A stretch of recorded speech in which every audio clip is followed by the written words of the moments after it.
Hollywood itself is a word. The word is interesting because it's a word that comes from a pagan. Hollywood is the holy wood, and it was the wood that the magical wands were made out of in the pagan sorcery, magic. And these wands were believed that the sorcerers that possessed them could put people into trances and control them. This is part of, this is symbolic, but it's also important to understand that part of what Hollywood literally does is it puts people into trances. It's a dream state. They call it the dream machine in the United States.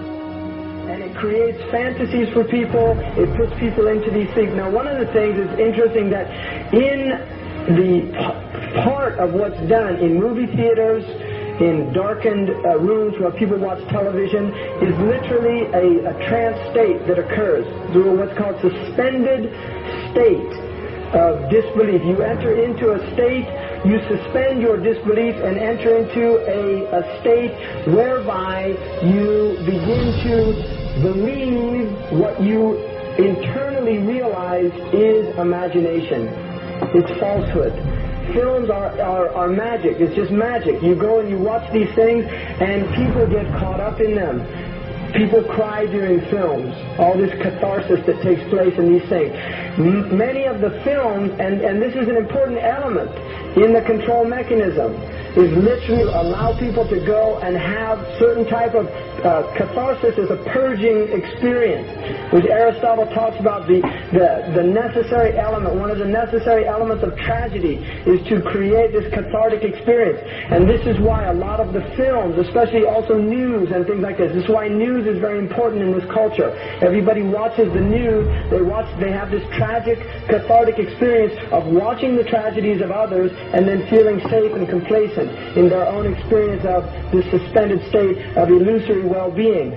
So these are very intricate and sophisticated methods. Now, I think it's dangerous, although there are elements, there's concerted efforts that take place, there's also a lot of people that have similar worldviews that aren't necessarily working together in concerted efforts.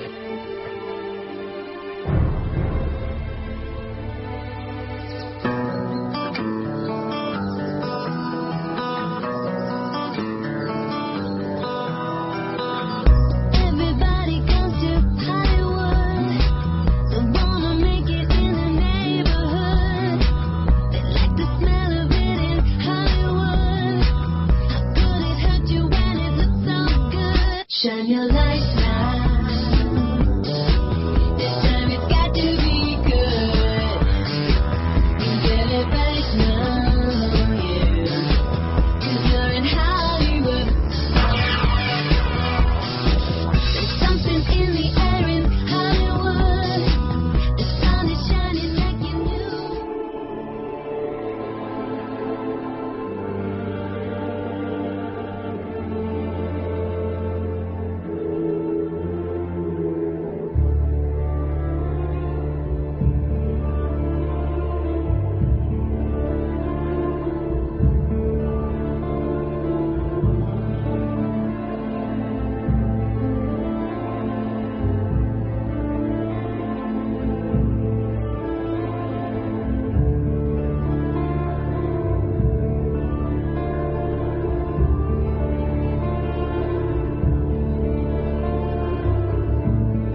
not supposed to be up here. Looking at that? I just wanted to know. Yeah. Well, you're old enough, I suppose. You should know the story. Okay, here we go. It was 1832. On a night much like this.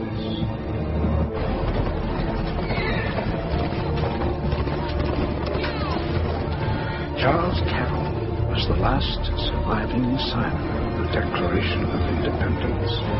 He was also a member of a secret society known as the Masons, and he knew he was dying. He woke up his stable boy in the middle of the night and ordered him to take him to the White House to see Andrew Jackson, because it was urgent that he speak to the president. Did he talk to him?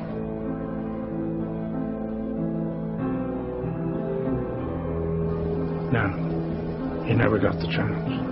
The president wasn't there that night. But Charles Carroll had a secret. So he took into his confidence the one person he could. My grandfather's grandfather, Thomas Gates. What was the secret? A treasure. A treasure beyond all imagining.